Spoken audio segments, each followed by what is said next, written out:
How much contact do you have with Kasimir? Kaskisuo? Yeah. I haven't talked to him much the last couple of years. I remember when Pat Shea and I were doing the podcast when we first started. We had him on twice. I wasn't a big fan of him charging for his time in the community, but with different people when they're asking, "Hey, you mind coming on my podcast?" Sure, I'll charge you $250 a piece. I wasn't a fan of that just because, for me personally, I always found that my success and any money that I make in the community is because of people investing in my videos and watching them. So I feel like I owe people that time. I still to this day, anytime somebody emails me, "Hey, you mind coming to my podcast?" Okay, you have 3 viewers. I don't care. The fact that you support the show and you support everything that I've done, I'm more than happy to give you an hour of my time. I didn't like that personally. I know he wasn't a fan of my stance on that. I think he had the stance of something along the lines of, well, Carey Price is going to charge for his time, so why wouldn't I? And he got a little bit of flack for comparing himself to Carey Price, but I get the perspective. I just think that you shouldn't be doing that to fellow members of the community. But he's a world-class goaltender, and I've actually reached out to him it might be 3 times in the last year, asking him, "Hey, you want to come on the podcast? We would love to have you. We can have a genuine conversation. I'm not here to grill you. I'm here to have you tell your story. I think a collaboration between him and I would be great." He has declined every time. And hey, totally up to you. If you don't want to come on the show, you're more than welcome to, dude.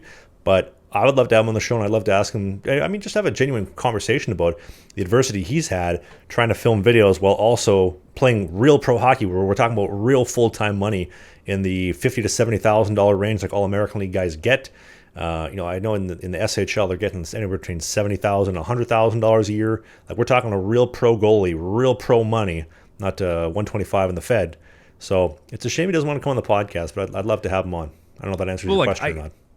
I don't think him coming on this podcast is going to get him a job in the NHL. So I mean, to him, it's whatever. It's not a big deal. But of course not. But it seems right like he's trying to go influencing full time, and if he wants to be influencing full time, getting your message across on as many shows and brands as possible is good for everybody. So. Well, maybe he's working towards that, eventually. But I mean, with the Laval Rocket right now, he's got an over 900 save percentage. I'm just looking at his stats here right now. He's got a 2.9 save percentage, 9.09. 2.9 goals against, 909 save percentage, 13 games in with the Laval Rocket. But that was last season, not this season.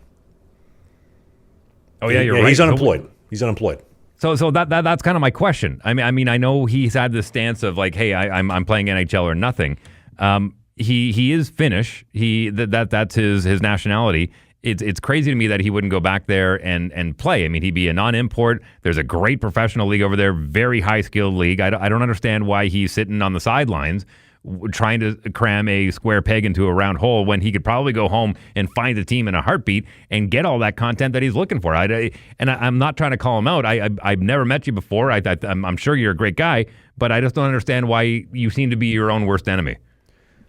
Well, if I was to put myself in his shoes, again, I'm not, but if I was, you want to play in the NHL, and if you want to do that, going to the East Coast League is basically a death sentence. So it has to be in the American League or bust.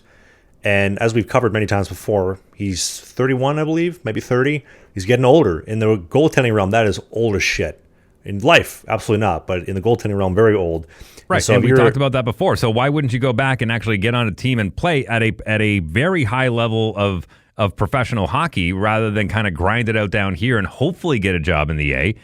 Go back and play and put up some huge numbers if you can back in your home and get recentered.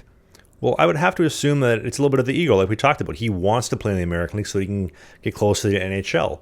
And dude, I totally resonate with that because like my ego is what drives me to want to play in the minor pro hockey ranks and to play in the Fed and to do what I've done the last couple of years. But at the same time, I'm just going to assume he's got voices in his ear yapping at him, telling him, hey, you're an American League goalie. You should be an American League goalie. But when you can get, as an NHL GM or an American League GM, when you can get the same goalie 10 times over, none of them do YouTube or have any baggage, you're going to pick the guys without baggage, right? I've used the analogy before, but if I'm seeing 4 chicks and I'm trying to see which one I want to see the most, if chick number 4 is talking to her ex-boyfriend, see you later. I'm not going to bother with you, but the other 3 I'll take more seriously. So I think that's one downside of having him around. He's a little bit older. He's got the experience. He's been an American League All-Star. He started an NHL game for the Leafs. I know it didn't go great. He played a couple minutes with Nashville when Pecorino got hurt a couple years ago.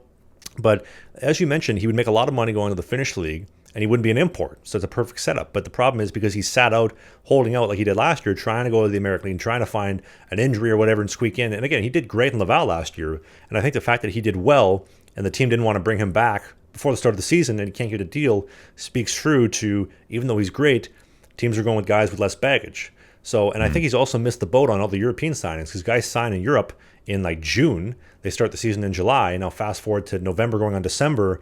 I'm sure the roster deadlines are coming up soon. You're not going to find many teams willing to take you. So it's a shame. It's a sad situation. I honestly hope for the best for him because, and I covered this a couple weeks ago when we talked about him last, but when he does well, I do well. And when I do well, our show does well. And it's good for the whole community. The whole community grows together. So it's a shame. I'm hoping for the best from him.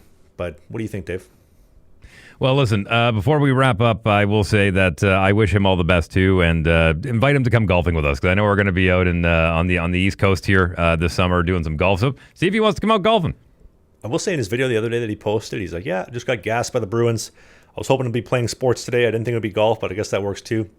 Listen, dude, if you're watching the podcast, Kasimir, we'd love to take you golfing in Winnipeg. I know Dave and I are doing a little trip going golfing in Waterton Lakes this summer. Beautiful. It's like Banff without tourism.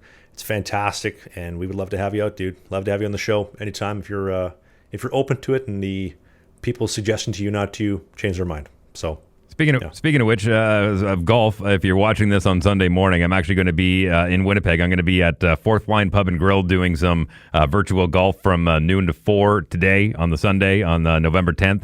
And if you want to play some virtual golf this winter at Fourth Line, you can book this is for Winnipeggers, or if you want to come into Winnipeg, if you go to the Fourth Line, just Google Fourth Line Golf, then you can use my name, Wheeler, and you get 10% off as a discount code to go do some golfing. But I'm going to be there today from noon to 4 watching some football and playing some golf. And if you come film him and call him a jive turkey, he will smash your phone. You might. I just might. Make sure you have Apple Care. No phone is safe around Dave Wheeler or Jason Kelsey. Go watch some of our old golf video that we did this past July out in Saskatoon. That was a great little video. You can find that on this same channel here. Yeah, and if you got nothing better to do and you want to talk some shit to Dave, you can talk some shit to me because my swing sucks. But we're getting better. We're working on it. Slowly but surely. Go play some virtual golf. Go over the winter. I'll take you over to Fourth Line. We'll work on that swing in front of the virtual golf machine. We should do that in Christmas when I come back and we get some episodes in person. We'll go golfing. Love that idea. Get me sized up for some clubs too. Make sure I get some style and some good fit, and make sure I'm looking the part. You look good with your mums. You look good with your mom's clubs in your hand. Even though they're like 6 inches too short. I tell my mom every time we go golf, I'm like, this is the best these clubs have ever performed. They've never seen a performance this good. It's the greatest. I know. Sorry, I said I wouldn't do anything like that today. It's the greatest. Hey, big shout out to all of our veterans out there and current military members in Canada. Here, we're celebrating Remembrance Day tomorrow, the 11th day of the 11th hour, the 11th month, and we celebrate it every year with a moment of silence. So, hats off to all of our veterans out there and current active members. And hey, if you're a veteran, send me an email, travisridgen35@gmail.com. Please send me an email, give me your shipping info, and we'll get you out some merch. Thank you for your service. Canada, U.S., doesn't matter. We appreciate your service, and please make sure you do that because we'd love to say thank you to you. Absolutely. Wrap us up. Take us home, Trav. Hey, if you enjoyed this video, hit the subscribe button. We do a new podcast every single Sunday during the season called Sling the Biscuit. It is a non-mainstream hockey podcast, so we talk about my hockey career, the minor pros, Spain, the Fed, you name it, all the stuff that you won't hear in the mainstream news. Music, pop culture, politics, a little bit. Thanks for watching this video, and we'll see you soon.